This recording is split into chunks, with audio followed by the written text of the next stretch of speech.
Hello everyone, आज हम लोग डिस्कस करने वाले हैं इलेक्ट्रिसिटी चैप्टर का मोस्ट इम्पॉर्टेंट न्यूमेरिकल्स, जो कि आपके आने वाले एग्जामिनेशन पॉइंट ऑफ व्यू से बहुत ही इंपॉर्टेंट होगा। तो वन बाय वन हम लोग हर एक न्यूमेरिकल्स को यहाँ पे डिस्कस करेंगे, सॉल्व करेंगे और समझने का कोशिश करेंगे। अगर ये जितना भी न्यूमेरिकल्स अभी हम लोग यहाँ पे सॉल्व करने वाले हैं, आप सबसे पहले वीडियो को पॉज करके खुद से सॉल्व करने का कोशिश करना। नहीं होता है तो फिर आप वीडियो को प्ले करके देख सकते हो या फिर आगे बढ़ सकते हो। ठीक है, तो देखो वन बाय वन ये सब प्रीवियस ईयर क्वेश्चंस है और साथ ही साथ इस एग्जाम में मोस्ट एक्सपेक्टेड क्वेश्चन है बच्चा, तो आपको सॉल्व जरूर से करना है। ठीक है, और न्यूमेरिकल्स कैसे हम लोग सॉल्व करेंगे इस चीज को भी हम लोग डिस्कस करेंगे।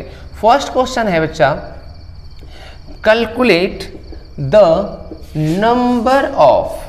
Number of electron constituting 1 coulomb of charge. मतलब एक कूलम चार्ज में हमारा कितना नंबर ऑफ इलेक्ट्रॉन्स यहाँ पे कंसिस्ट करता है, मतलब कितना नंबर ऑफ इलेक्ट्रॉन्स यहाँ पे टेक्स प्लेस करेगा जब एक कूलम ऑफ चार्ज का बात करेंगे। तो देखो यहाँ हम लोग डिटेल वीडियो ऑलरेडी इसका बना चुके हैं, डिस्क्रिप्शन बॉक्स में लिंक मिल जाएगा या फिर आप हमारे चैनल में जा करके प्लेलिस्ट में जा करके आप देख सकते हो। इलेक्ट्रिसिटी चैप्टर का बेसिक जितना भी हमारा चैप्टर का जो कंसेप्ट है हम वहाँ पे दे चुके हैं। आज का टॉपिक में, आज का वीडियो में सिर्फ और सिर्फ हम लोग न्यूमेरिकल सॉल्व करेंगे और न्यूमेरिकल सॉल्व करने का तरीका देखेंगे। ठीक है, तो देखो यहाँ न्यूमेरिकल सॉल्व करने का तरीका होता है बच्चा, सबसे पहले जो टर्म्स गिवन होता है आपको गिवन लिखना बहुत जरूरी है। तो यहाँ पे calculate the number of electrons, हमको नंबर ऑफ इलेक्ट्रॉन्स यहाँ पे पूछ रहा है। ठीक है, ये हमें पूछ रहा है। उसके बाद बोल रहा है 1 coulomb of charge, number of electron किस में, एक कूलम ऑफ चार्ज में कितना होगा। तो charge Q is equal to कितना है, 1 कूलम। चार्ज का आपको यूनिट पता है, कूलम होता है। ठीक है, तो अब देखिए Q is equal to any quantization of charge आप लोग ऑलरेडी पढ़ चुके हो। ठीक है, फर्स्ट या सेकेंड क्लास इलेक्ट्रिसिटी में हम लोग ये ऑलरेडी बताते हैं या बता चुके हैं, वीडियो में आप देख सकते हो। ठीक है, तो Q is equal to any हमारा ये फार्मूला जो है इसमें हम लोग पुट करेंगे वैल्यूज को। तो Q हमारा क्या है बच्चा, 1 कूलम है। एन नंबर ऑफ इलेक्ट्रॉन्स, अच्छा इलेक्ट्रॉन्स का हमारा मैग्नीट्यूड क्या होता है, यहाँ पे देखिए इलेक्ट्रॉन का मैग्नीट्यूड होता है 1.6 into 10 raise to the power -19 coulomb. ठीक है, इलेक्ट्रॉन अपने आप में नेगेटिव वैल्यू है, तो अब हम इसी वैल्यूज को यहाँ पे पुट करेंगे 1.6 into 10 raise to the power -19 coulomb. अब यहाँ पर देखिए, ठीक है, अब यहाँ पर देखिए, अब हम क्या करेंगे, ये भी कूलम है। अब C और C कैंसिल आउट हो गया, N इज इक्वल टू लिख सकते हैं 1 बाय ये N के साथ 1.6 into 10 raise to the power 19 क्या है, मल्टीप्लाई हो रहा है। तो राइट से लेफ्ट या लेफ्ट से राइट कोई भी टर्म्स को हम लोग ले जाते हैं तो मल्टीप्लाई क्या बन जाता है, डिवाइड, और डिवाइड क्या बनेगा, मल्टीप्लाई। वेरी गुड, तो ये डिवाइड हो गया। चलिए ठीक है बच्चा, अब ये इसको हम लोग फर्दर सॉल्व करते हैं। इस डेसिमल को हम रिड्यूस करेंगे तो ऊपर क्या हो गया, 10/16। अच्छा 10 रेज़ टू द पावर -19, ये अगर लेफ्ट मीन्स डिनोमिनेटर से न्यूमरेटर में शिफ्ट होगा तो क्या बन जाता है बच्चा, +19। ठीक है, अब हम इसको सॉल्व करेंगे। 5 और ये क्या हो गया, 8। डिवाइड कीजिए 5 को 8 से, 8 इंटू ये 5 छोटा है 8 बड़ा है 0.0, 8 6 48, 2 8 इंटू 2 16, 4 ये क्या हो जाएगा 0.5। मतलब हमारा वैल्यू जो है 0.625 into 10 raise to the power 19। अब देखो हमको स्टैंडर्ड फॉर्म में इसको कन्वर्ट करना है, किसको, 0.625।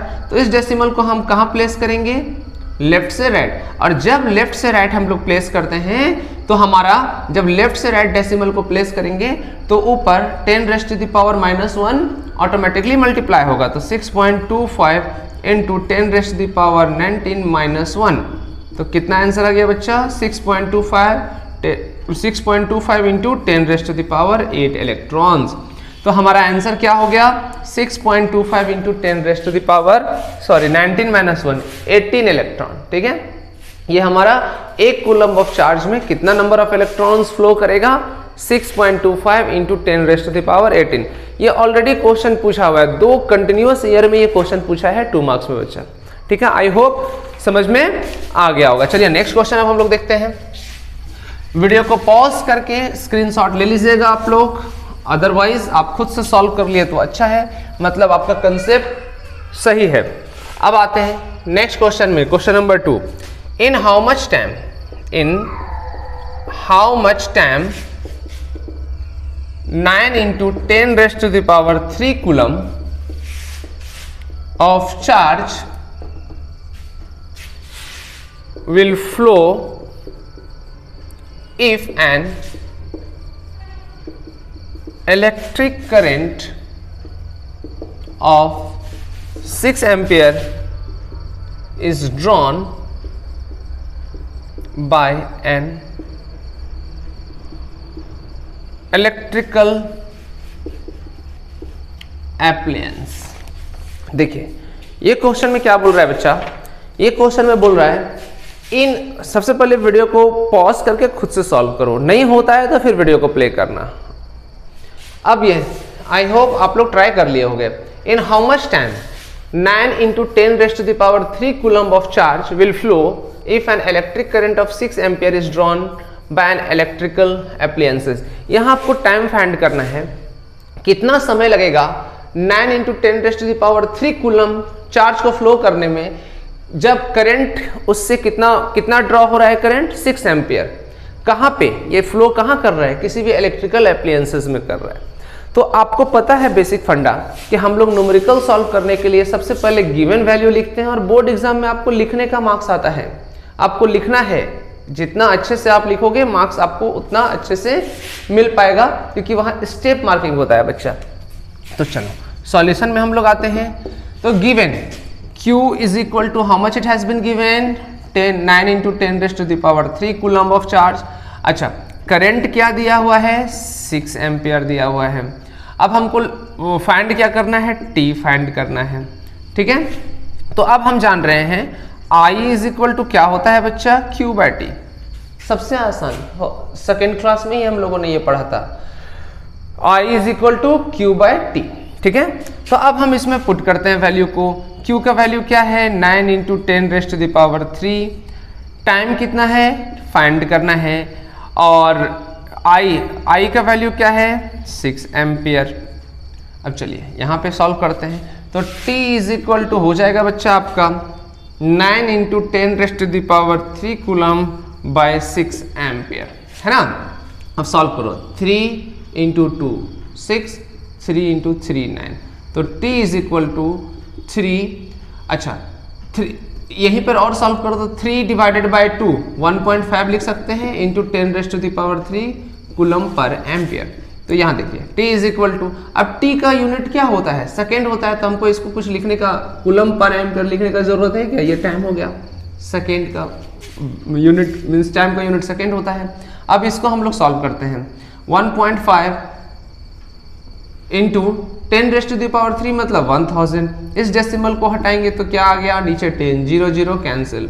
तो T इज इक्वल टू कितना आंसर हो जाएगा बच्चा, 1500 सेकेंड। कोई दिक्कत, इसको आप मिनट में भी कन्वर्ट कर सकते हो, इसको आवर में भी कन्वर्ट कर सकते हो। मिनट में कन्वर्ट करना होगा तो क्या करेंगे हम लोग, 60 से डिवाइड कर देंगे, ये आपके लिए है, आप खुद से कर लो। आवर में कन्वर्ट करना होगा तो क्या करेंगे, 60 into 60 3600 से डिवाइड कर देंगे, ठीक है। चलिए अब हम लोग आते हैं नेक्स्ट क्वेश्चन। सारा क्वेश्चन बहुत इंपॉर्टेंट है, सब प्रीवियस ईयर, ये पार्ट 1 है, ठीक है। इसी तरह का 2-3 हमारा सीरीज आएगा बैक टू बैक, हर एक दिन छोड़ के एक दिन आपके लिए 5-5 6-6 न्यूमेरिकल्स का वीडियो वाला सीरीज आएगा। अगर आप जितना भी हम न्यूमेरिकल्स यहाँ पे डिस्कस कर रहे हैं इतना बना लोगे, तो जिस चैप्टर का मैं बात कर रहा हूँ, जैसे अभी इलेक्ट्रिसिटी का मैं न्यूमेरिकल्स या 1 मार्क्स या 2 मार्क्स या फिर 3 मार्क्स 5 मार्क्स का जो भी हम सीरीज लेकर के आएंगे, अगर आप हमको फॉलो करते हो तो मैं आपको एश्योरेंस देता हूँ कि आप बहुत अच्छे, एक भी क्वेश्चन यहाँ से छूट के जाने वाला नहीं है, ठीक है। चलिए next question, question number 3।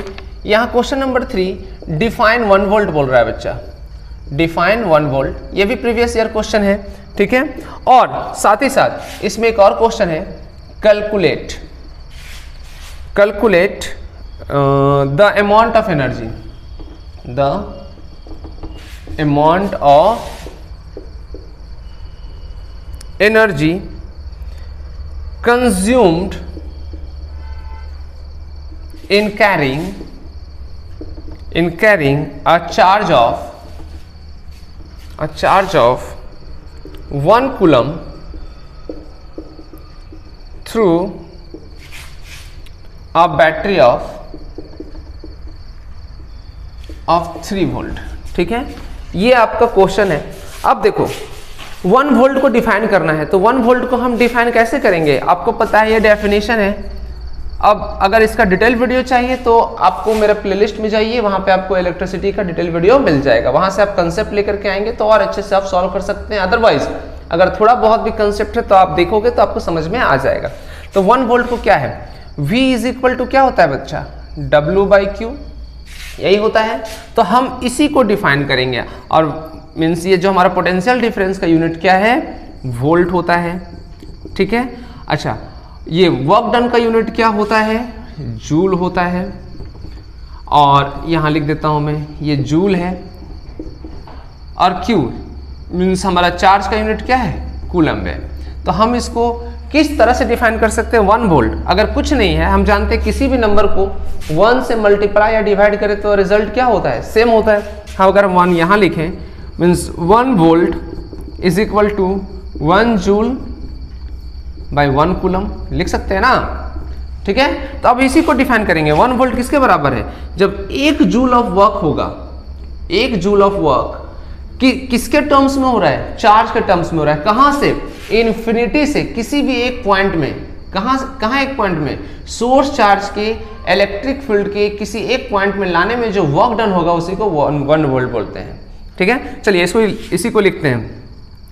When, या फिर व्हेन छोड़ दो, 1 joule of work is to be done when 1 joule of work is to be done to bringing a 1 coulomb of charge from infinity to any point of the electric field of source charge. ठीक है, I hope सबको समझ में आ गया होगा। अब इसी का सेकेंड पार्ट हम लोग देखते हैं। बच्चा क्या बोल रहा है, calculate the amount of energy consume, calculate the amount of energy consume in carrying a charge of 1 coulomb through a battery of 3 volt. तो अब हम देखो इसका सेकेंड पार्ट क्या करेंगे, आप लोग स्क्रीनशॉट ले लिए होंगे। अब इसका सेकेंड पार्ट, अब ये सेकेंड पार्ट न्यूमेरिकल्स है, अमाउंट ऑफ एनर्जी कंज्यूम, ई हमको बोल रहा है फाइंड करने के लिए। क्या कब ये फाइंड करने के लिए बोल रहा है, जब 1 कूलम्ब का charge Q is equal to 1 coulomb, potential difference कितना है, V is equal to 3 volt.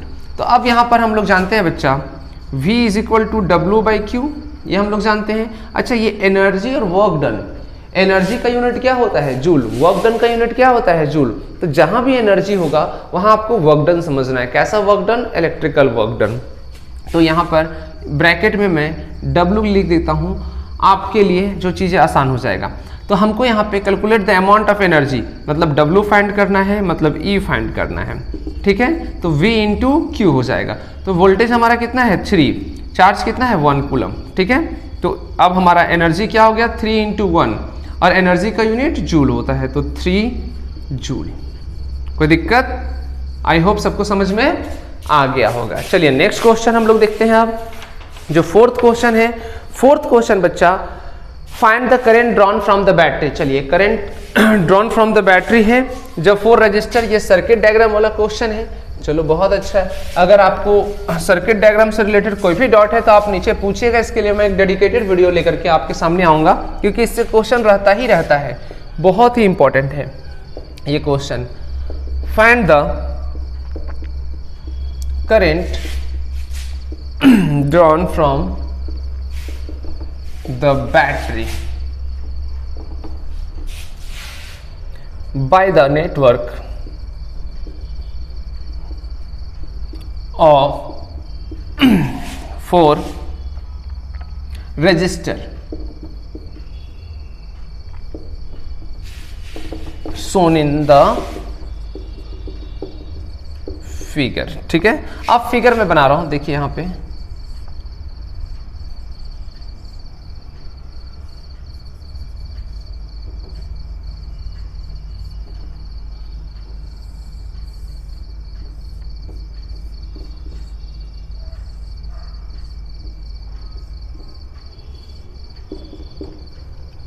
ये है 10 ओम 10 ओम 10 ओम और 10 ओम और ये है 3 वोल्ट। तो देखो यहाँ पे, अब यहाँ पे ध्यान से समझना, ये एक सर्किट डायग्राम है, ठीक है, जिसमें कि आपका करंट इस सर्किट डायग्राम में कितना फ्लो कर रहा है। तो सबसे पहले हम क्या करेंगे बच्चा, हम ये समझने का कोशिश करेंगे कि इसमें सीरीज कनेक्शन कौन है और पैरेलल कॉम्बिनेशन का कौन सा है। ठीक है, तो क्योंकि सीरीज और पैरेलल दोनों आपको यहाँ पे फाइंड करना जरूरी है, और उसी के बाद हम लोग इक्विवेलेंट रेजिस्टेंस फाइंड करेंगे और फिर करंट फाइंड होगा। ठीक है बच्चा, तो अब हम लोग देखते हैं ये जो 10 ओम और 10 ओम है ये इन टू इन कनेक्टेड है, तो ये दोनों तो सीरीज में है। और ये देखो, ये 10 ओम और ये 10 ओम इस टर्मिनल के रिस्पेक्ट में क्या है, सीरीज कनेक्शन है। और टर्मिनल तो मेरा यही ना है, 1 और फर्स्ट और सेकेंड ये टर्मिनल। ठीक है, तो ये दोनों सीरीज और ये दोनों सीरीज, और ये ऊपर का और नीचे का जो दो पार्ट है हमारा रेजिस्टेंस का, ये दोनों क्या हो जाएगा, एक दूसरे के रिस्पेक्ट में पैरेलल। इस टर्मिनल के रिस्पेक्ट में टर्मिनल फाइंड करना बहुत जरूरी है, नोड कहाँ से जुड़ा हुआ है। ठीक है, तो अगर हम बात करें इक्विवेलेंट रेजिस्टेंस, इसको अगर फिर से हम रीड्रॉ करें तो ये 10 ओम प्लस 10 ओम क्या हो जाएगा, इक्विवेलेंट रेजिस्टेंस 20 ओम। तो यहाँ पर हमने लिख दिया इक्विवेलेंट रेजिस्टेंस 20 ओम। अच्छा, ये जो देखिए नीचे का, ये दोनों भी सीरीज है, तो अब ये और साथ ही साथ ये दो टर्मिनल के रिस्पेक्ट में ये दोनों क्या हो जाएगा, पैरेलल। तो ये नीचे वाला भी क्या हो गया, 10 ओम प्लस 10 ओम 20 ओम, क्योंकि सीरीज कनेक्शन में आपस में दोनों रजिस्टर ऐड हो जाता है, कोई दिक्कत। अब साथ ही अब देखिए यहाँ पे इसको हम रिड्रॉ कर लिए इस सर्किट डायग्राम को।